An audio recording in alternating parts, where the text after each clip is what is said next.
하나님 말씀은 마태복음 14장 1절에서 4절까지 되겠습니다. 마태복음 14장 1절에서 4절까지 말씀 제가 봉독에 올립니다. 14장 1절 그때에 분봉왕 헤롯이 예수의 소문을 듣고 그 신하들에게 이르되 이는 세례 요한이라 저가 죽은 자 가운데서 살아났으니 그러므로 이런 권능이 그 속에서 운동하는도다 하더라. 전에 헤롯이 그 동생 빌립의 아내 헤로디아의 일로 요한을 잡아 결박하여 옥에 가두었으니 이는 요한이 헤롯에게 말하되 당신이 그 여자를 취한 것이 옳지 않다 하였습니다. 아멘. 할렐루야. 반갑습니다. 네. 오늘도 하나님께서 우리에게 귀한 말씀을 주실 줄 믿습니다. 네, 오늘 말씀은 이제 마태복음 14장 말씀인데 이 말씀은 우리가 많이 읽어왔는데도 뭔가 좀 개운치가 않는 말씀이죠. 왜 그러냐 하면 세례 요한같이 그렇게 위대한 사람이 이렇게 허무하게 죽음을 맞이할 수 있나 이런 내용이죠. 그래서 그 죽음에 대해서는 우리 사람들이 잘 모르죠. 하나님의 뜻 안에 있는 것 같아요. 그래서 세례 요한도 보면은 그 어차피 회개할 사람도 아니잖아요. 헤롯이 보면은. 근데 그렇게 목숨을 걸 정도로 이렇게 위대한 사람이 목숨을 걸 정도로 그런 일이었나 이렇게 한번 생각해 볼 수 있죠. 그런 내용이 나옵니다. 14장 1절 오늘 설교 제목이 선구자의 순교죠. 그때에 분봉왕 헤롯이 예수의 소문을 듣고 이때 분봉왕이라 그러면은 헬라로 테트라 아르케스라는 단어인데 이건 뭐냐 하면 나라의 통치를 4분의 1밖에 안 하는 거예요. 4분의 1 통치자라는 뜻이요. 테트라 아르케스 4분의 1 통치자면은 이스라엘 나라 갈릴리 지역하고 베레아 지역 거기에만 통치하는 분봉왕이에요. 왕이라는 뜻이죠. 분봉왕 헤롯이 예수의 소문을 듣는다는 거예요. 자, 헤롯 이렇게 대왕이 나오면은 아주 복잡하죠. 헤롯 가문은 여기에는 헤롯이 나왔거든요. 이 헤롯은 헤롯 안디바예요. 헤롯 안디바고 또 헤롯 이름이 많죠. 헤롯 빌립도 있고 헤롯 아켈라오 있고 헤롯 아그리빠도 있고 헤롯 집에 가문이 얼마나 이름이 복잡한지 로마 원로원에서도 뭐 안건을 처리할 때 그냥 졸고 있어요. 헤롯 이름만 나오면 너무나 복잡해가지고 그냥 탕탕탕 하고 통과시켜버린 거야. 그래서 이름이 너무 다양한 거예요. 그래서 이 헤롯 가문을 우리가 중점적으로 봐야 되겠죠. 왜 그러냐면은 로마 그 제국을 갖다가 소나기에 엮고 쪼물딱 하는 거예요. 위로는 아부와 로비를 그렇게 잘해요. 아첨하고 아부를 그렇게 잘해요. 정치적 수완이 대단하죠. 그리고 아래로는 아주 핍박과 잔해를 일삼고 이런 집안 가문이에요. 그럼 로마 나라에서 볼 때는 이런 사람들이 필요한 곳이 있죠. 뭐 세금을 거둔다 그럴 때는 또 필요한 거예요. 그래서 로마에서 인정하는 거예요. 인정하면서 이스라엘 지역의 통치자로서 4분의 1 통치자로서 이제 집권하고 있죠. 집권하고 있는 헤롯이 예수의 소문을 듣는 거예요. 예수님께서 그 13장에는 끝에 보면은 예수님께서 고향 땅에 가가지고 하나님의 복음을 제대로 못 전하죠. 이런 소문이 이제 들리는 거예요. 또 세례 요한이 죽은 지가 좀 됐거든요. 내용을 보면 좀 됐는데 이 세례 요한을 억울하게 죽인 거 그게 이제 이 마음속에 죄의식이 있는 것 같아요. 그리고 보십시오. 2절 그 신하들에게 헤롯 신하들에게 이제 예수의 소문을 듣고 헤롯 그 신하들에게 이르되 이는 세례 요한이라 저가 죽은 자 가운데서 살아나시니 그러므로 이름 권능이 그 속에서 운동하는도다 하더라고요. 세례 요한이 살아나가지고 예수님께서 실제 권능을 행하시는데 세례 요한은 예수님을 소개하는 역할밖에 안 했잖아요. 뭐 권능을 행한 게 있습니까? 없잖아요. 없는데도 자기 자격지심에 죄의식에 예수님께서 큰 능력을 행하시고 이런 걸 보고 세례 요한이 살아가 돌아온 모이다. 세례 요한이 큰 능력이 있어가지고 그 능력이 예수에게 입힘을 받아가지고 이런 능력을 행하는구나 이렇게 생각하는 거예요. 여러분 권력자가 어떤 마음이 있냐면 민중을 제일 겁을 냅니다. 겁을 내면서도 또 영웅심이 있죠. 내가 내다 그러면서 겁을 내면서도 영웅심이 있는 거예요. 그러면서 이 세례 요한을 그 참 아무 죄도 없는 의인을 그렇게 허무하게 죽여버렸잖아요. 그 이제 자기 죄 심리가 작동되는 거예요. 그러면서 이게 왜 그렇게 됐냐 하면은 그 동기가 나오죠. 3절 보십시오. 전에 헤롯 안디바죠. 헤롯이 그 동생 빌립, 이거는 헤롯 빌립이죠. 빌립의 아내 같으면 누구죠? 제수시죠. 제수시 헤로디아의 일로 세례 요한을 잡아 결박하여 옥에 가두었다는 거예요. 세례 요한을 그 자리에서 죽일 수도 있죠. 그죠? 죽이자니 그렇고 민중이 일어날 것 없고 일단은 옥에 가다 놓는 거예요. 옥에 가다 놓는 거죠. 그래서 여성들이 유럽에 가면 이런 속담 비슷하게 이야기하죠. 여성들이 사랑할 때와 미워할 때 어떤 짓을 할 줄 모른다요.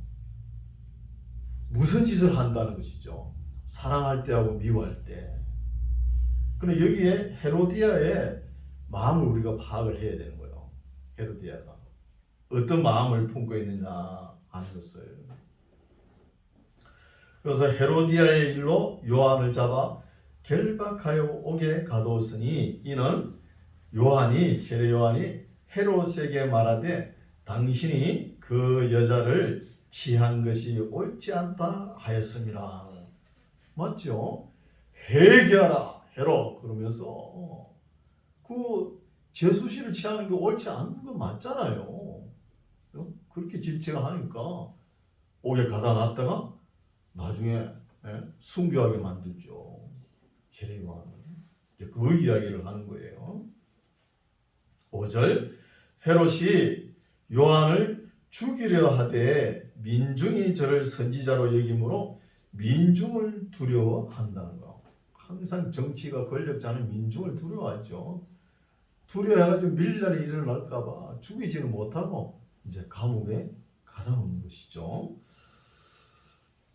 6절 마침 헤롯의 생일을 당하여 항상 불행이 잔치 끝에 다가오죠. 에스더스 읽어봤잖아요. 그 아하수에로 왕 때. 그런 것처럼 생일을 당하여 헤로디아의 딸이 연회장 가운데서 춤을 추어 헤롯을 기쁘게 한다는 거예요. 춤을 추어. 여성들이 무대에서 춤을 춘다는 것은 성적 매력을 발산하는 것이죠. 지금 헤롯 안디바라는 사람은 누구한테 또 관심이 있냐면 그 제수시 헤로디아에게 관심이 있는 것이 아니고 그 헤로디아가 데리고 딸 그도 조카뻘 되잖아요. 그 딸이 춤추는 거 보고 이제 딸이 뭐 나이가 몇 살 됐나 모르겠어요. 한 10살이나 됐나 모르겠어요. 그 춤추는 그 딸한테 또 관심이 있는 거예요. 그러니까 딸 엄마 헤로디아가 어떤 마음을 품을까요? 아, 저것 봐라. 나를 좋아하고 기뻐해야 되는데 내 딸을 기뻐하다니. 이런 마음이 있어가지고 그래가지고 엉뚱한 마음을 품는 거예요. 왕을 갖다가 보복하고 싶은 마음이 생긴 거예요. 그러면서 옥에 있는 세례 요한을 죽이고 싶고, 세례 요한을 죽여가지고 왕 앞에 갖다 바치면 왕이 어떤 모습을 할까? 이런 아주 못된 생각을 가지고 있는 거예요. 그런 심정입니다, 지금. 6절 마침 헤롯의 생일을 당하여 헤로디아의 딸 살로메죠, 이름이. 딸이 연석 가운데서 춤을 추어 헤롯을 기쁘게 하니 7절 헤롯이 맹세로 그에게 살로메에게 무엇이든지 달라는 대로 주겠다 허락하거늘. 참 문제죠, 이것도. 남자들이 조심해야 되는 거예요. 뭐 기쁘고 즐겁고 이쁜 거는 이쁜 걸로 그쳐야지 왜 이성으로 판단할 걸 갖다가 감정을 휩쓸려가지고 술김에 결정을 내리는 거예요. 뭘 다 주겠다는 거예요. 그래 하고 난 뒤에 하고는 8절 그가 제 의미의 시킴을 듣고 가로되 세례 요한의 머리를 소반에 담아 여기서 내게 주소서 하는 거예요. 아이고 큰일 났죠. 그러니까 왕이 함부로 말을 했어도 안 되고 입으로 뱉은 말을 주워 담을 수 없잖아요. 그러니까 헤롯이 근심하죠 뭐. 9절 왕이 근심하나 자기의 맹세한 것과 술김에 맹세한 것과 그 함께 앉은 사람들을 인하여 주라 명하는 거예요. 올해 또 체면이 있어가지고 그죠? 뭐 왕의 권위가 있지 않습니까?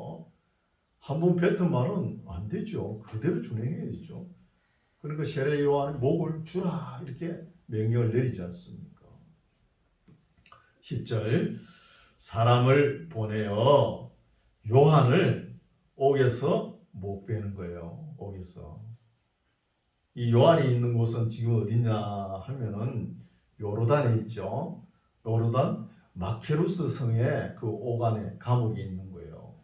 거기서 낮에는 또 못 가고 밤에 몰래 민중들이 일어날까봐 몰래 가가지고 세례 요한의 목을 베가지고 오는 거예요. 11절 그 머리를 베서 소반에 담아다가 그 여아에게 주니 그가 제 어미에게 가져가는 것이죠. 참 여기서 우리가 이런 말씀을 읽을 때 참 너무 참참해요. 그 위대한 사람이 이렇게 허무하게 죽을 수 있나는 거예요. 참 이 세례 요한이 그때 나이가 한 30세 정도 됐을 텐데 참 한참 일할 나이잖아요. 그러나 엄밀히 살펴보면은 세례 요한의 사명은 끝났다는 거예요. 회개하라 천국에 가까웠느니라 하면서 예수님을 소개하면서 거기까지 역할을 하는 거예요. 그렇죠. 그래서 우리 인생이 하나님의 뜻을 다 헤아릴 수가 없다는 거예요. 그리고 또 신약시대 있잖아요. 스데반 보십시오. 스데반.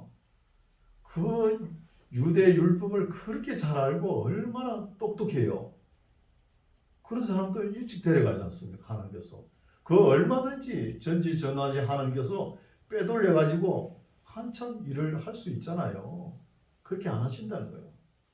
야고보는 순교하게 만들고 베드로는 옥에서 나오게 하잖아요. 하나님이 일을 다 우리 인간의 생각으로는 다 할 수가 없다는 거예요. 인생의 길이가 짧다고 해서 신나는 것도 아니에요. 길다고 해서 기뻐할 것도 아니고 다 우리에게 주어진 사명을 다 감당하면은 가야죠. 아멘. 사명 끝났는데 이 땅에 뭘 그래 있어요. 가야 되는 거예요. 그렇죠? 그런 말씀이 되죠. 12절 요한의 제자들이 와서 시체를 가져다가 장사하고 가서 예수께 구하니라. 아마 세례 요한의 제자들도 한 어느 정도까지는 세례 요한을 그래도 못 잊어가지고 그리워했을 거예요. 그리고 한참 있다가 아마 예수님께로 갔을 거예요. 그 뒤에 아마 70인 제자에 속해가지고 복음 사역에 동력하지 않았나 이렇게 봅니다. 그렇다고 세례 요한을 맨날 따를 수 없잖아요. 이미 없는데. 그래서 세례 요한 사명 끝났으면 빨리 가야 되는 것이죠. 이런 말씀입니다. 13절 예수께서 들으시고 배를 타고 떠나사 따로 빈들에, 이 빈들은 베세다 들녘으로 이렇게 해석합니다. 베세다 들녘. 빈들에 가시니 무리가 듣고 여러 고을로부터 걸어서 쫓아간지라. 예수께서 나오사 큰 무리를 보시고 불쌍히 여기사 그 중에 있는 병인들도 고쳐 주시니라. 베세다라는 것은 어부의 집을 나타냈죠. 이거는 우리가 수없이 읽어왔죠. 사복음서에 다 나오니까 오병이어의 기적이지 않습니까? 근데 그 사람을 숫자를 헤아려도 왜 남자들만 헤아렸을까요? 여성들도 있을 텐데, 그죠? 자녀들도 있을 테고. 그때 말이 5천 명이지 아마 10,000명도 훨씬 넘었을 거예요. 15절 저녁이 되매 제자들이 나와 가로되 이곳은 빈들이요 때도 이미 저물었으니 무리를 보내어 마을에 들어가 먹을 것을 사 먹게 하소서. 그 빈들인데 수프도 없을 텐데, 그죠? 마트도 없을 텐데 어디 가서 사 먹어요? 어디 가서 먹을 데도 없잖아요. 그냥 알아서 저녁을 해결해라 이거지요, 뭐. 그렇죠? 알아서. 그런 뜻으로 기록한 것 같아요. 사 먹게 하소서. 16절 예수께서 가라사대 갈 것 없다. 너희가 먹을 것을 주어라. 제자들이 가로되 여기 우리에게 있는 것은 떡 5개와 물고기 2마리 뿐입니다.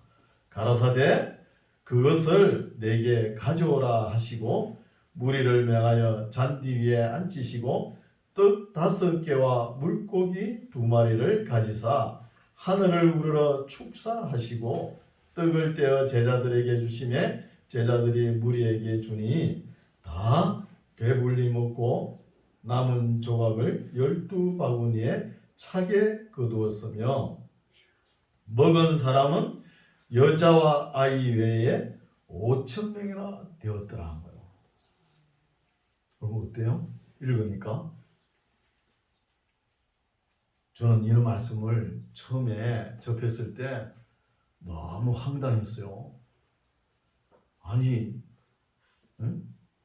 떡 5개와 물고기 2마리 가지고 5,000명을 먹이고 12강주를 남았다는 거예요. 믿기집니까? 너무 황당한 말씀이에요.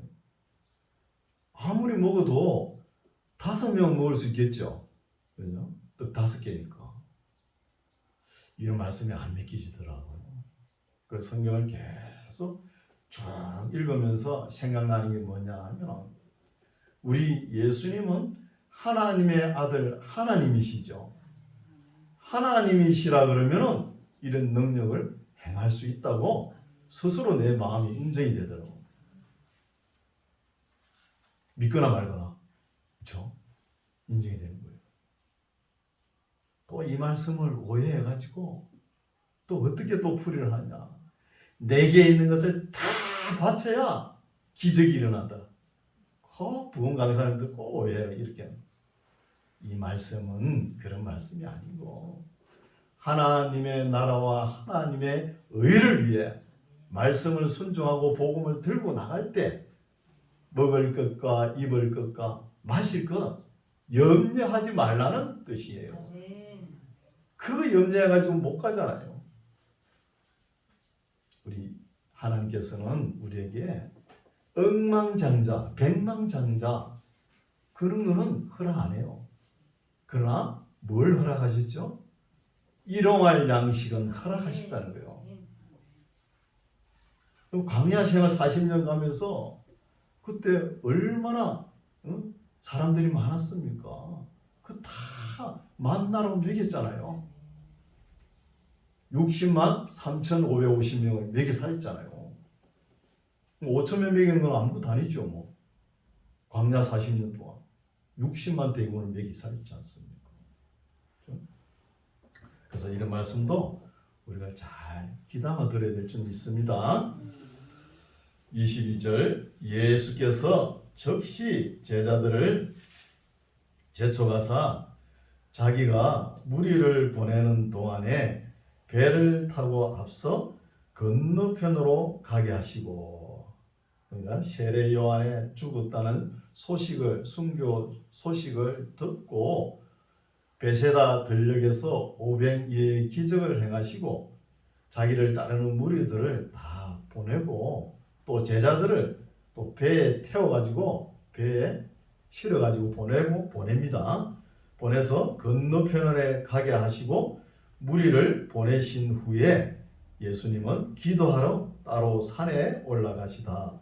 저문에 거기 혼자 계시더니 그때 배가 이미 육지에서 수리나 떠나서 제자들이 탄 배가 몇 킬로나 떠나가가지고 바람이 거슬림으로 물결을 인하여 고난을 당한다는 거예요.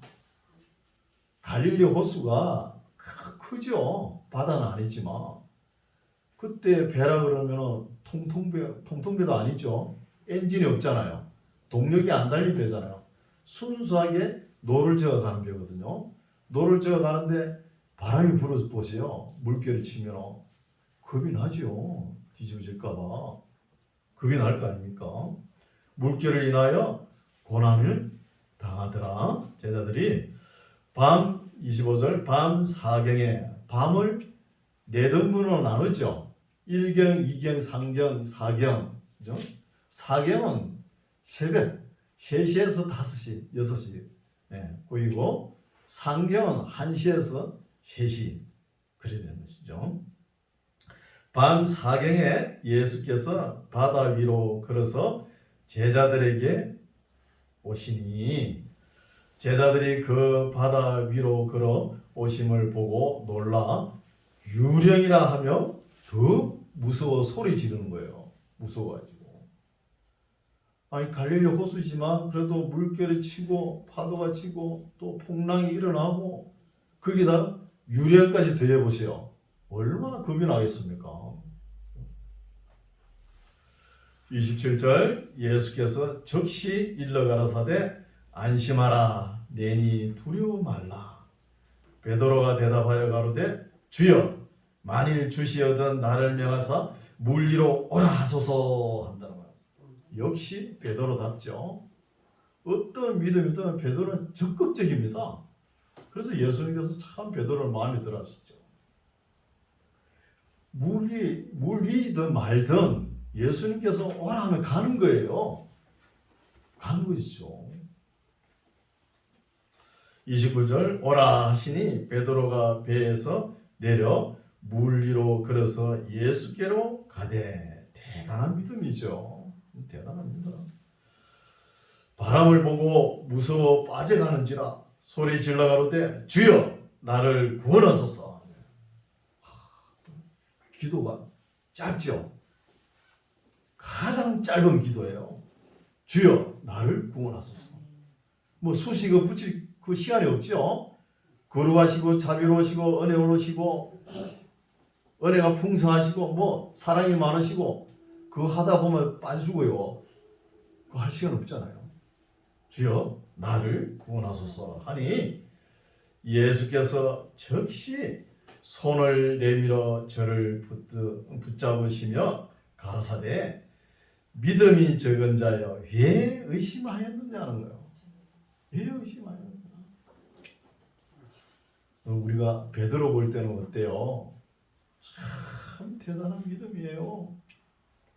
상상을 못할 믿음이죠. 예수님께서 오라는데 물 위로 어떻게 갑니까?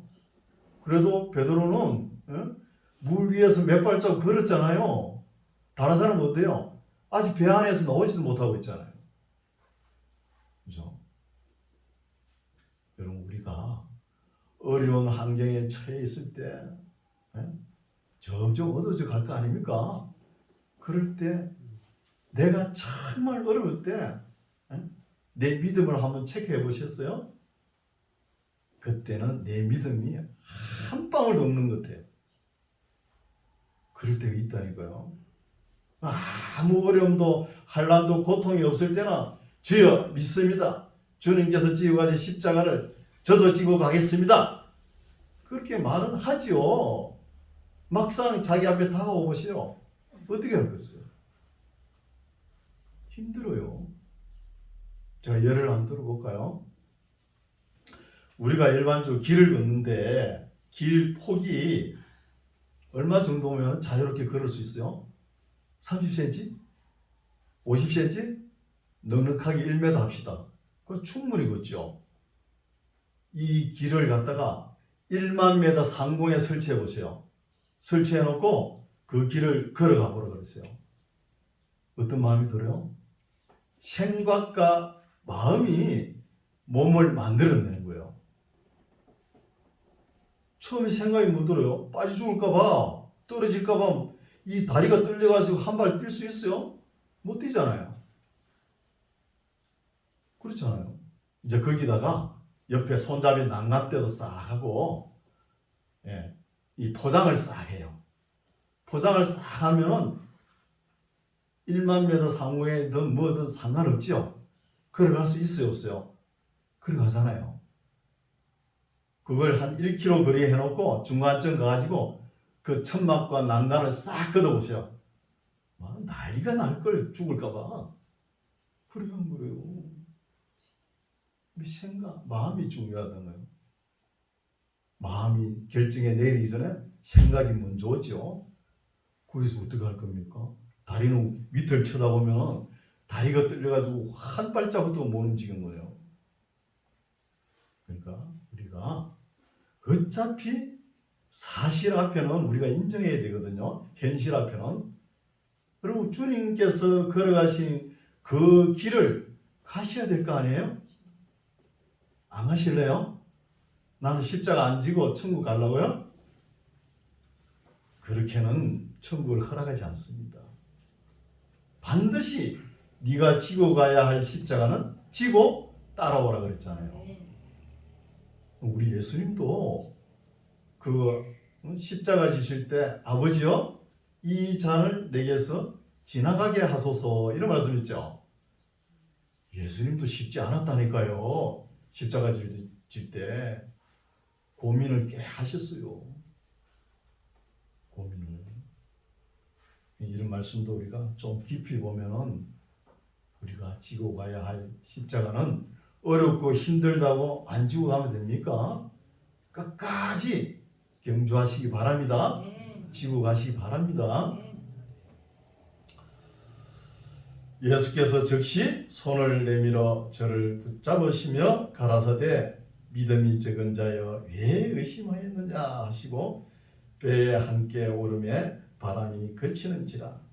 배에 있는 사람들이 예수께 절하며 가로되 진실로 하나님의 아들이로소이다 하더니 이것도 감탄사일 뿐이에요. 언제 마음이 변할지 몰라요. 감탄사일 뿐이라는 거예요. 감정에 뉘우쳐가지고 치우쳐가지고 이런 소리 할 뿐이라는 거예요. 의지가 개입돼야 되는데 그렇잖아요. 우리가 평안할 때는 뭔 말을 못해요. 다 하지.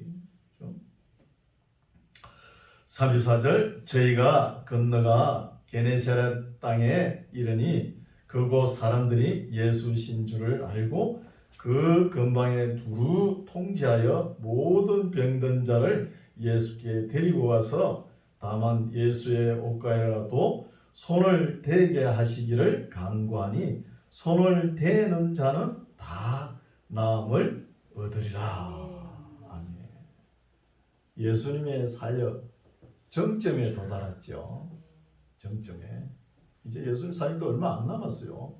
물론 우리가 먹으로 다 기록할 수 없지만 그래서 오늘 말씀은 여기까지인데 우리가 하나님의 복음을 들고 나아갈 때 하나님의 나라, 하나님의 의를 위해 들고 나아갈 때 하나님의 말씀을 순종하면서 나아갈 때 뭘 염려하지 말라고요? 먹을 거, 마실 거, 입을 거 염려하지 마세요. 일용할 양식은 보장됐습니다. 12 사도가 어디 복음 전도하러 갔는데 거기서 굶어 죽었다는 말 기록되어 있어요? 안 돼 있잖아요. 다 먹여주십니다. 걱정하지 마시고 우리 삶이 좀 어렵더라도 끝까지 믿음으로 감사하며 기뻐하며 신앙생활 하시기 바랍니다. 기도하겠습니다. 하나님 아버지 감사합니다. 우리가 복음 때문에 진리 때문에 욕을 먹고 핍박을 당하고 손해보고 목숨을 걸어야 할 때가 있겠지만 땅에 사는 날 동안 무엇을 먹을까, 무엇을 마실까, 무엇을 입을까 염려하지 말라 하신 증거로 500이어 사건을 보여주신 줄 믿습니다.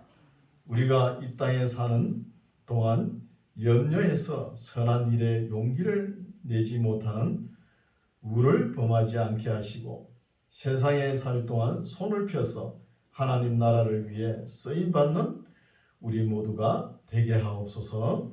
예수님 이름으로 기도드립니다. 아멘.